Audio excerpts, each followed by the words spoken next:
Okay, welcome to Navigate Ed, where the pulse of advocacy comes alive. I'm Denise Marshall, parent, grandma, and COPAA's CEO. Navigate Ed is hosted by the Council of Parent Attorneys and Advocates, known as COPAA, and we're the nation's leading force in protecting the rights of students with disabilities and their families.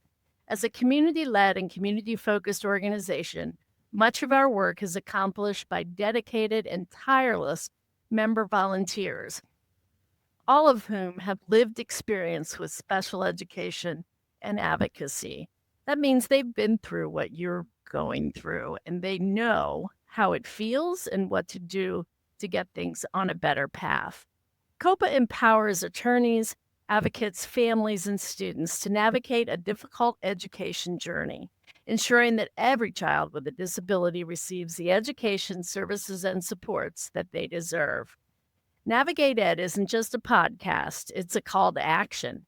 Get ready to dive into powerful stories of heartwarming successes, game-changing legal victories, and learn about the tried and true strategies proven effective by the unwavering dedication of frontline advocates, attorneys, and families just like you.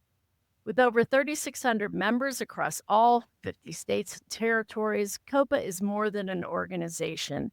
We are an unparalleled member-to-member network, a community driven by a shared commitment to unleashing the power of the law to transform lives. Today, we are thrilled to have Chris Rowe, our Director of State Advocacy, to join us and talk about what's happening, what you need to know, and maybe some things you can do at the state and local levels to protect the rights of students with disabilities and their families. So welcome, Chris. It's great to have you on today. Thanks, Denise. Happy to be here. Can you tell us a little bit about you, what brought you to this work, and what you do for COPAA? Sure. Well, I live in New Orleans with my family, including my husband and two sons. And that's really how I learned about COPAA. Both of my sons have autism and a range of other learning disabilities. And we were really struggling to really help them as we especially got to the school age. And that's when I found out about COPAA and all the amazing resources that COPAA has and the amazing work that the organization is doing. And that led me to COPAA about 3.5 years ago, where I took on this role, as you mentioned, as our Director of State Policy and Advocacy. It's been a really exciting time. We've done a lot of great things, I think, in the last 3 years to really help our membership be much more empowered and effective, working for change at the state and local levels. COPAA has a long history of really being incredibly engaged and active and a leading voice at the national and federal levels. But as we're learning, so much of what happens where the rubber meets the road is at the school district and at the state levels. And that's really the role that I have at COPAA, is to really help our members be more effective as we advocate for the rights of students with disabilities at their local schools, at their school districts, and at their state level. Okay, great. Well, yes, I'm thrilled that we've made the progress that we have in the past 3 years, thanks to your dedication and efforts at this. And I think it's, we kind of had an idea that things had been shifting from much work being accomplished at the federal level, even before this current administration. It had been pretty much deadlocked at the national level or at the federal level. We weren't seeing very much legislation passed at all. And now, of course, the administration has made it its goal to push things back to the states. So that continues, and being able to both keep our voice at the federal level, but also strengthen our capacity at the state and local level is really critical. So thank you for all you've done for that. One of your roles, as you said, is to coordinate the members, and done that by creating a state and local advocacy network. So can you talk a little bit about what that is and what your hopes for that are? Yeah, we've heard from a lot of members, and I've been really honored to be able to work with members across the country. But as you know, things can sometimes be very different from state to state in how things are done, the issues that are of critical importance, and things that are really moving. So what we're really trying to do was to develop a network of our members who are really interested in the work that's happening at the systems level, both at their state, but also at their local level. And to really help bring those members together to talk about issues, because even though there are big differences from state to state, there's also a lot of similarities. So if I'm working here in Louisiana on a particular bill around, let's just say, restraint and seclusion, our neighboring state in Mississippi might also be thinking, oh, hey, maybe we need to be also working on that issue as well. So one of the things that we're trying to do is to create this network where members can reach out to other members in other states and say, hey, I've got this problem or I've got this issue that we're working on and we just don't know what to do. Can you tell us what's going on in your state? Hmm. So that's one of the really critical things, is to really bring members together and help facilitate those connections. So I know you've got some members in Virginia that have made great progress in certain areas around trying to get their state agency to really pay more attention to oversight. Well, I can direct members in another state to really reach out to the folks in Virginia for their expertise and their viewpoints on what's going on. So that's one of the things that we do. Another thing that we've been doing quite a bit of is training. We've developed this training camp. We call it the boot camp that we do. We've done it in person every year now for the last 3 years, right before the beginning of our COPAA conference. So it's an in-person training, 2-day training. That's been really effective and a great opportunity for folks to learn together. And we're at the point now where we're really trying to build this into a course. COPAA does an amazing job with training. And so we're really looking to bring that training to a bigger platform where we can have more members engage in that platform around training. So I think that's one of the things that we're really trying to focus on over the next year.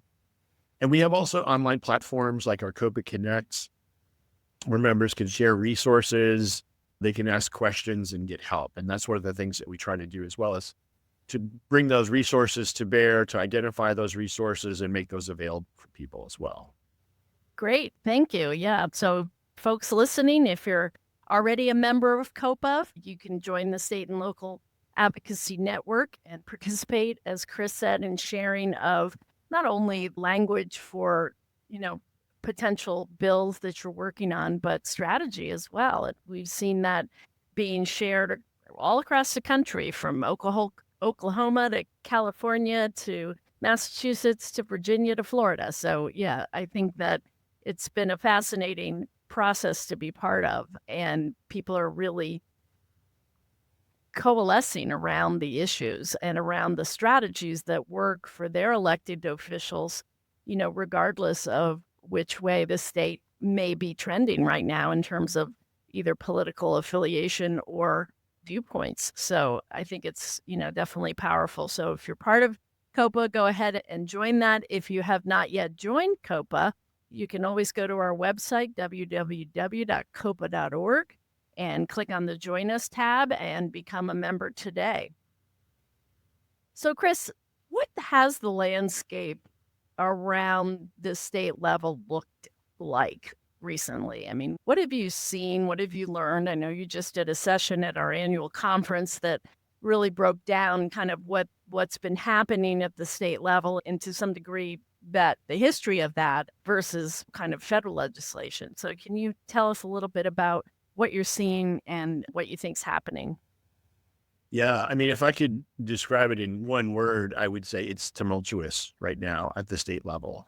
One thing, as you mentioned, I did a session at our recent conference and a white paper that accompanied that, kind of looking more broadly and goes into depth around a lot of these issues. But it's a tremendous time of change right now. And in the past few years, we were kind of incrementally moving forward to progress, I would say, is how I would characterize it, with small but important steps to really expand protections and keep protections in place that we've earned and gained, really over the past 40 to 50 years.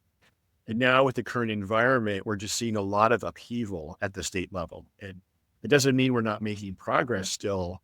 In fact, in some of the states around me where I live in the Deep South, we've made a tremendous amount of progress in the past year alone to strengthen legislation, to strengthen provisions that will really protect our students. But at the same time, we're also facing a big trend in terms of rolling back those protections.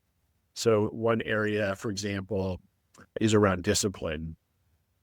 this has always been an issue for students with disabilities, is just the disproportionate exclusion of students from schools around, particularly around behavior.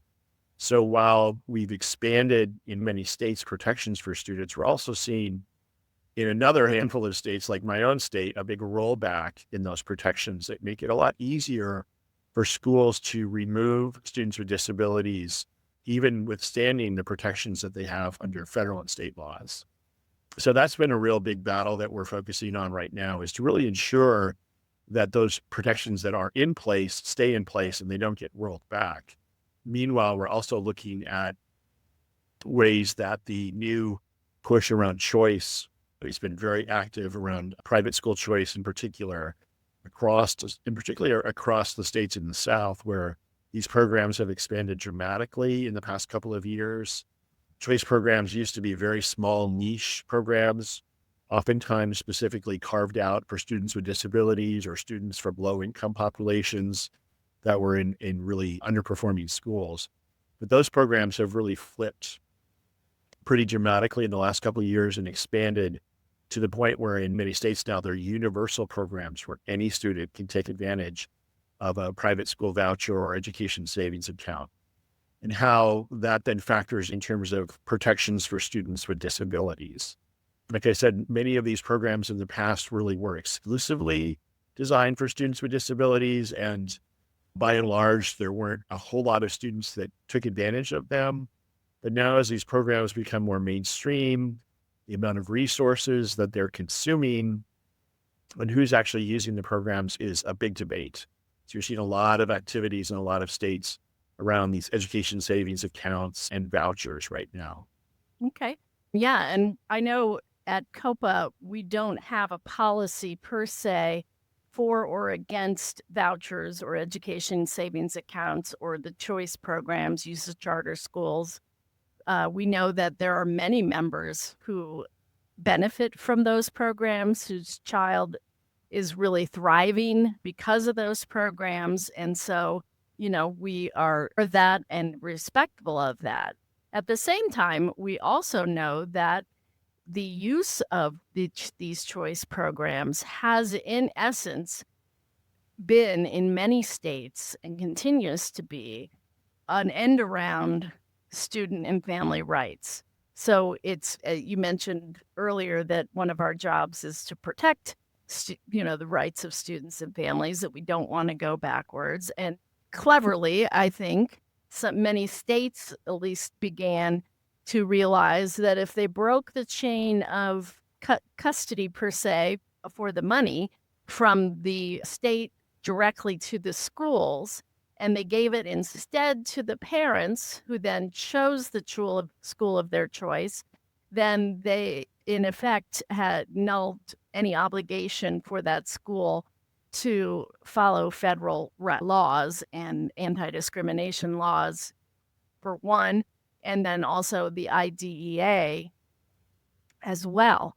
Many states actually wrote into their their choice program constructs that parents would have to give up their rights. So that's the concern that we have. And with charter schools, of course, they're public schools and they continue to be obligated under the law to protect the rights of students and to follow the IDEA.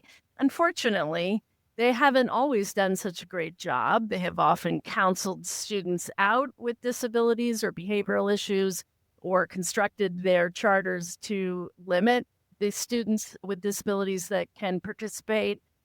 And, and there are other concerns too, I know, with students with disabilities and their families. What are some of the issues that you've heard coming up from people at the states or concerns around the choice programs? Yeah, Denise, you've laid out really well a lot of the key concerns. As you mentioned, I did a session at our conference in a white paper that goes into some of this data, and I looked at the data exclusively around private choice programs and students with disabilities, which is a subset, obviously a small subset of all of those students. And there is some troubling data in there. And just mentioned, we're working on a paper that we're planning to release specifically around this data. But one of the things that's very troubling about these programs is that the vast majority of the resources that are being utilized are going towards students who already are in private schools. So if you look at states like Florida and Arizona that have these universal programs in place now, the two largest in the country, the vast majority of the students that are obtaining these monies or these vouchers are students who are already in private schools. The problem we have with students with disabilities is it's very largely contextual in terms of where you live. So if you live in a state like in Florida, for example, you may have at your disposal in your area schools that may allow your student to attend, your student with a disability to attend and to actually take advantage of that opportunity. However, in many states, mine being one of those in Louisiana, there are almost no options available at a private school for a student with a disability to attend. And as you mentioned, these schools get to pick the students, not the other way around. Even though it's presented as choice, it's really the schools choosing the students. So if I come to a private school with my son who has autism, for example, they may say, we don't serve students with autism here. So it becomes very difficult for parents to actually take advantage of that opportunity because there are almost no options available to those students, irregardless of the problem you mentioned around the fact that oftentimes the students have to waive any rights to IDA or to have an IEP at those schools. So that's where the big problem comes in.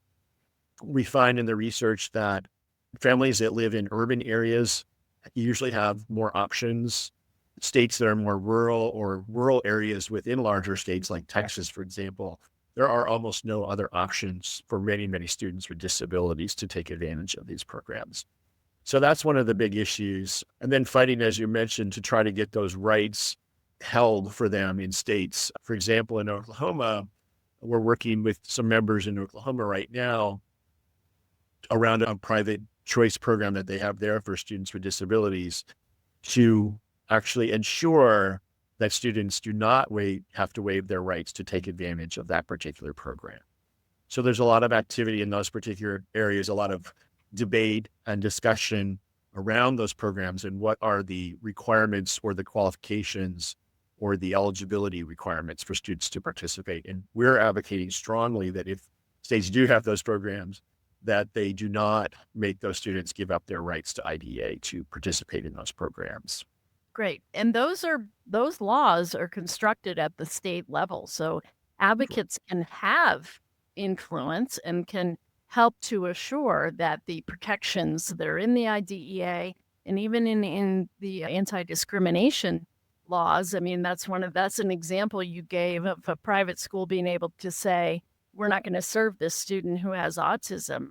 Well, if they don't take federal funds, then they're not under the federal anti-discrimination laws and possibly may not be under their own state anti-discrimination laws, although they might be. So there's quite a lot of research that people have to do at the state level to really understand what is in place in your state or what is being proposed if there's something new on the table. COPAA has done a lot of research over the years on choice programs. And one of the other things that we found, and then the Government Accountability Office or the GAO also did a study and found the same thing, which is that many states are not transparent about this loss of rights. Many families do not understand until they have already signed up and been accepted into the voucher or the savings plan at their state, tried to get services and were not able to, only to find out that they had been unenrolled and become uneligible at the public schools. So they would have to start the process all over again for their child. And for some children, we've heard stories of children being out of school and not receiving services for 2 years because of the, the private school having accepted them and then perhaps expelled them. And then by the time they were able to get back into the public school and have the evaluations, et cetera, occur, 2 years had gone by.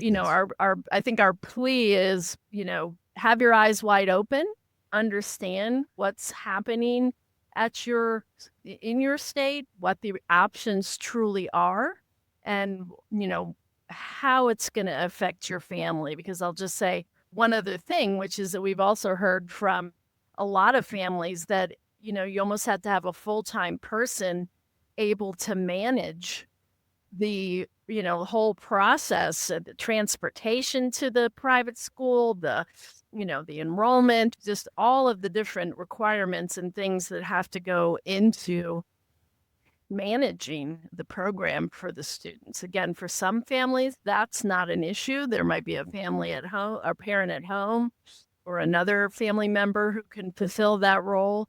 But for other families, it becomes a real hardship. And so, again, I think because there's such a push for choice that's coming from the federal level, but it also, right now, it's not happening at the federal level, except for in the District of Columbia, does have one grant that uses federal funds for a choice program.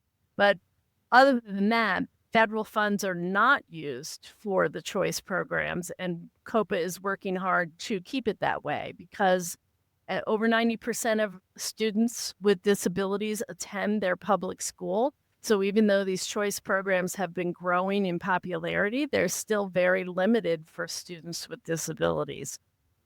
So, yeah, I don't know if you had anything else you wanted to share on that, or if we should move on to some of my other questions. Yeah, we can move on. I have lots more to share, and the white paper has a lot more information in it, and the report that we're hoping to come out soon from COPA will have a lot more information too if you want to dig in and look at things in more depth. Great. Okay. So, are there any states that you've seen a lot of action in lately that you want to call to attention? Give some people examples of what you've seen. I know you mentioned Virginia and Oklahoma. Anybody else, either that's passing something good or that we've seen, that we've been helpful in pushing back on something problematic so that it didn't happen? Yeah, it's a great question. And there is a lot of activity going on. As part of the research I did for this conference session I've been talking about, I looked pretty in depth around the country, and it was shocking to me that there's thousands of bills passed every year at at the state level around education specifically, and in the hundreds of bills that are passed specifically relating to special education. Obviously, a lot of bills that aren't special ed bills do impact our students. So there's a tremendous amount of activity going on at the state level. At the federal level, we don't have a whole lot going on. By comparison, hundreds, if that, bills annually that are moving through Congress. So it's an incredibly fluid and dynamic area. But really digging in a little bit deeper, we can see there's a lot of activity in southern states last year. My own state, for example, in Louisiana, we passed more education and special ed bills than almost all the states in the entire country. A lot of this is contextual around timing. We also contextualize it around who's in power. Currently, state houses are much more, how do I say this? I don't want to say partisan necessarily, but they're controlled by one party. So you have a trifecta where you have a governor and the state house that are all controlled by the same party. And it's almost impossible for other parties to pass any legislation. So Louisiana is one of those states that flipped last year from being divided with a governor. The governor's office had changed to become Republican along with a supermajority in our state legislature. So there was a flood of bills last year that were introduced and passed around all kinds of things, including education. That said, our advocates here have done an amazing job of engaging with our state legislature.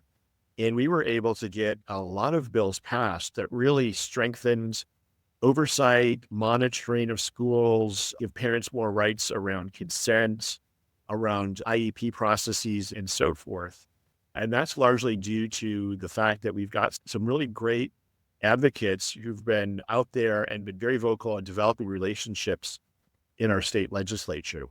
That said, we had some very troubling bills that were also passed So even, you find this kind of dynamic where oftentimes you can get a lot done for the better to protect, but then at the same time, you're fighting against countervailing forces that are undoing many of the good things that are happening at your state level. So Louisiana was one of those cases. Here we also benefited from our state legislative auditor's office having done a series of investigations around our special education system. And this again was brought forth by some parent advocates that were able to get a representative in the legislature to request these investigations. And they resulted in 3 major reports done about really significant gaps and shortfalls in our special education system around monitoring, around state complaints, around restraint and seclusion.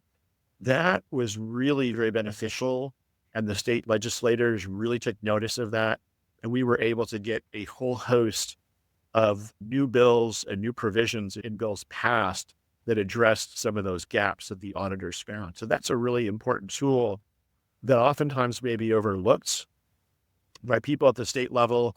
They're nonpartisan, they're very highly respected. Every state operates slightly differently in terms of how your auditors work, but that's something that can be really very effective. In Well, addition to Chris, these, go I ahead. think I just want to say before you move on to the next one that your next point that you deserve a lot of credit for the work at the on the state complaint issue, because I know that one of the tools that people shared was the report that you did on the state complaint. And of course, our members, that's one of the other, great benefits of COPA is that we have so many eyes and ears on the ground that will work with us to help us understand how things are working or not at the state level or at the local level. And so COPA, through Chris's work, put out a report about the broken promise really of the state complaint process, which is one of the tools in the IDEA that parents should be able to push back and challenge, things happening with their child or not happening without having to go to due process, and found that it really, in most states, was not working the way that it should. So kudos to that. And of course, I know COPA's been working since 2009 to bring attention of the overuse of restraint and the misuse of isolation or seclusion at the state level. So again, I think those are 2 examples that you highlighted, and we're always harping on monitoring as well, but haven't put out a report on that since 2018, but we did do one. Excuse me. So again, I think that's an example of the work of COPA working together, giving advocates an understanding that there's a basis for pushing back because the law is not being implemented in the way that it should in their state. Yeah, that's a great example. And our report on that subject came out the exact same week as the state auditor's report on the same topic. So it was very powerful. We went to the State Board of Education and the state legislature with both reports in hand that really bookended the issue.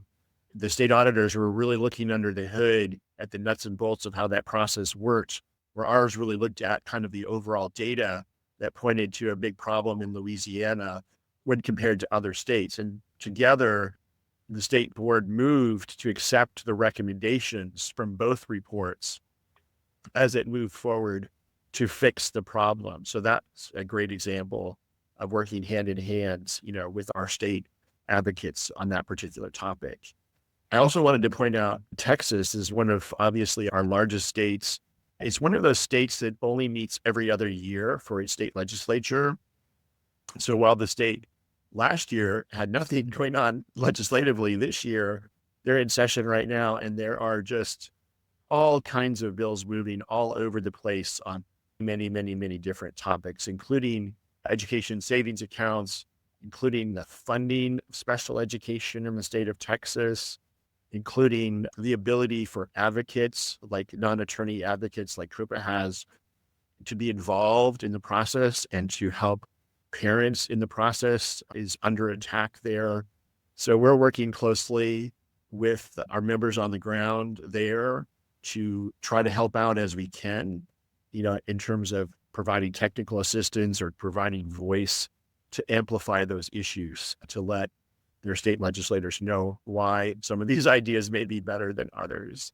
But there's a lot going on too in other states, like Washington State. One of the other issues that's also very tumultuous right now is around state funding and the larger issue of funding education per se. There have been a handful of states that have limited or capped funding for special education based on the enrollment numbers in particular schools. Washington State, along with Oregon, have been two states that have capped the numbers of students that they will fund with disabilities at the school, at the district level.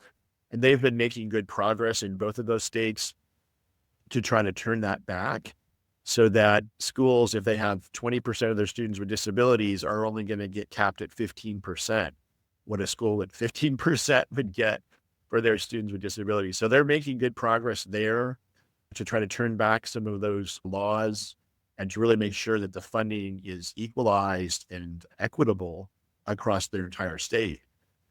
Now, that said, we have this big horizon with what's going on in Washington, D.C., that's coming down the line that could upset and really mess with all of these issues at the state level too, which is where I think a lot of the attention right now, a lot of the state legislators is really kind of focusing on, what's happening in Washington, D.C. and how is that going to impact us at the state level in terms of what we're doing, especially in all areas of education. But particularly for special ed, it's incredibly difficult right now because so many of the laws are derived from the federal level. They get promulgated down through the states and into the school districts. And if something changes in Washington, D.C. in terms of that dynamic, it's going to have ripple effects at the state level as well. So there's a lot of uncertainty right now. A lot of states are trying to get out in front of this by introducing particular pieces of legislation, and others are kind of in a wait and see mode as well. But that's a huge thing that we're paying close attention to, almost it seems like on an hourly basis right now in terms of what's happening in Washington, D.C., because that does have huge impacts and ripple effects all the way down from the state to the local level.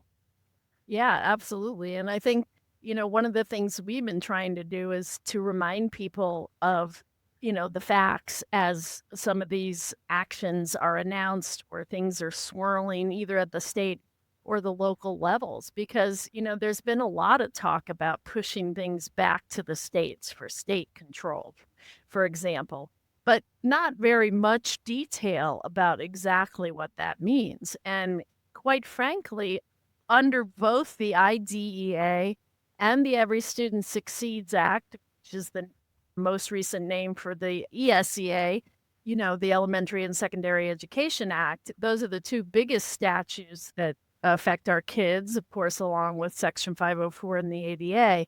But under the IDEA and the ESEA, states have very specific responsibilities already. I mean, they already control the monitoring under the IDEA. The states have the obligation to assure that FAPE is being provided. And yes, we've had monitoring at the federal level, but it's supposed to be happening at the state level already as well.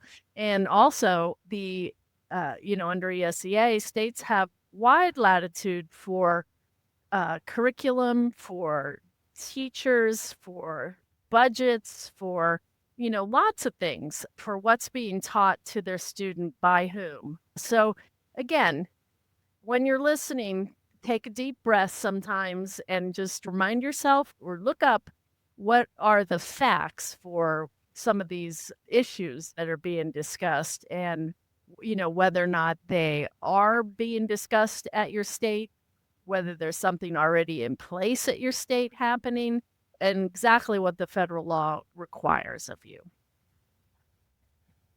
So, okay, great. Are there other issues besides we talked about discipline and choice, two of the big state level issues? Is there anything else you wanted to highlight that's really been a discussion that you've seen? Well, yeah, I think you just talked a little bit about funding, and I think that's an area that people really need to pay close attention to. One of the things that's happening, is this national discussion about code and this idea that government programs are wasteful and inefficient and that we need to make cuts. And this mindset is also happening at the state level as well. Many states have begun or created, Doge-like offices or agencies or oversight groups in their particular state to look for areas of waste and abuse and fraud is the terminology that's being used a lot. And I think that we need to be really careful in watching this very closely at the state level because, as we know, special education requires a lot of funding.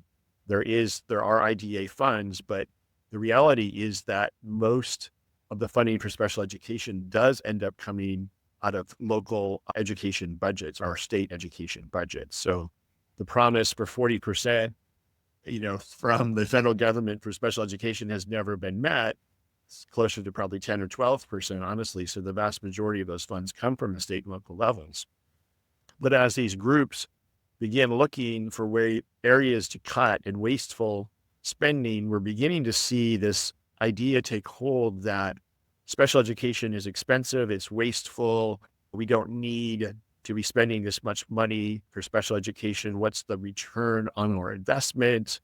So I really encourage folks to be paying very close attention to what's happening in your state and to be willing to push back and to help explain, no, actually, these expenses are required under federal law. States are required to fund special education if a student needs a particular service, and they're not wasteful, they're not inefficient. So I think that's a really important line of discussion to be watching for, to be educating your family and friends, your local school boards, your state legislators, and so forth. Because there's a lot of misinformation. There's a lot of, oh, yes, let's get cutting all of this money here for special education. We can just take a scalpel or a sledgehammer and cut all that money out of our budget and save all this money. So I think it's really important that members understand how special education is funded, what it does, why it's important. That's one thing I'll talk about. The other area that I touched on a little bit is around the area of monitoring and oversight. We know that under federal law, states are required to monitor and oversee their local education agencies. And as we talked about, the report that COPAA did found, some real problems with the state complaint system, but also the monitoring and oversight of our schools. That's one of the auditor's reports here in Louisiana that did a great job of really looking and digging into this to see what was, or more often the case, what was not happening with respect to oversight. So as we move to this environment where, there's discussion about turning back to states more authority to monitor and decide what needs to happen at the state level, I think that's something we really need to keep our eyes on. That monitoring and oversight function is really important. It's extremely important for students with disabilities. And it's something that I think parents are going to have to take an even more proactive approach to ensure that the state's requirements to be monitoring what's happening in the schools, that they're spending the funds the way that they're supposed to be spending those funds, and that they're serving students the way they're supposed to be is really happening. I don't think Right. we can take for granted that it's just going to happen on its own accord. So that's Yeah. the second area that I'm going to highlight that I think people really need to be paying close attention to at this current time. Yeah, thank you. I think those are both very important issues. And, again, we'll say that we don't have a position against the Doge per se, or, against trying to, I guess, strengthen or improve upon the systems, because we know that oversight hasn't been happening as stringently as it should. But what we do caution against is making those kinds of cuts, as you said, without the understanding of how the obligations under the law are going to happen. At the federal level, where COPA is engaged in a lawsuit against the Department of Ed because they've cut all of the capacity at the Department of Ed for the Office for Civil Rights, or for most of their offices. They've cut like half of their offices, and they've let go as far as we can tell, all of the attorneys or people who have any kind of expertise about the requirements of the law. And therefore, often we have people making decisions about budget cuts, as you said, do not understand the complications, who do not have any expertise in what it takes or what is required to really serve a student with disabilities well. So we don't want to turn back the clock. We've heard a lot of talk about, oh, let's just move it to HHS. That's where it was 50 years ago. Well, we don't want to go back 50 years ago. Our students, we've made a lot of gains. I know you looked recently at some data relating to high school graduation, I think it was, as one of the indicators of the effectiveness of the IDEA, and saw quite a jump in the last 50 years, of course, because students with disabilities didn't go to school 50 years ago. So for the most part, they weren't required or able to, they didn't have the right to. And people forget that because we've had that right for a long time now. And they don't, it's hard to imagine that there was a time and a place when people with disabilities were so unvalued that were not welcome in public schools. But it was happening in our lifetime, and we don't want to go back there. Yes, absolutely. All right, good. Chris, our listeners, in terms of ways they can get involved, or what do you think is the most important message for them to take away from today? Yeah, well, if you're interested in these topics, please join COPAA if you're not a member already. And if you are a member, or if and when you join, please join our state and local community. You can find us on our COPAA Connect platform or reach out to me directly. We really encourage you to get involved, even if you only have a few minutes, a month. And I know everybody's lives are busy. So that's one way. But I think beyond that as well, at this point in time, I think it's so important that our members are in dialogue with their community. You don't have to be online, trolling folks and reading every inflammatory post and, responding to everything. I think the most important thing is to reach out to your family, your extended family, your friendship group, and let them know how these proposed changes or what's happening impacts you and your children in your own words, in your own life experience, because I think that's incredibly powerful. There is so much to be learned. There's so much misinformation. It's like a big, huge civics lesson that we're all going through right now to really understand how our country works, how our government works, how education system works, how special education works. We've been largely on autopilot for a long time. So we haven't necessarily had to stop and explain what it means when my student is in an inclusive classroom setting versus a segregated classroom setting, or when I have to fight for that particular service that my school says, I don't think your kid needs that particular service, or it's okay if your kid has to be sent home, 2 days a week because they can't handle what's happening in the classroom, when we know that, no, my student has a right to be there. So those are the kinds of things that if you share that information with those around you, it's incredibly powerful, because those are where the decisions are being made. And oftentimes that information is really lacking. So that's one of the things that I think you can do. And then join with us as we try to amplify our voices, as we share information and share what's going on in your local area with us as well. Because even though we are a national organization, there's so many pockets of activity.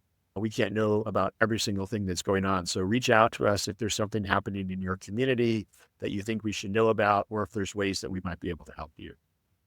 Okay, great. Well, thank you, Chris. I really appreciate your time in being here today and all that you're doing to keep folks informed and active at their state and local levels on policy and advocacy issues. So again, thank you for being here today. To our listeners, I'd like to say again, if you enjoyed this episode, tune in to the inspiring new episodes that we have coming up In the next 2 episodes, we're going to have members talking about the topics of the extended school year and present levels of performance in the Individualized Education Program, or IEP.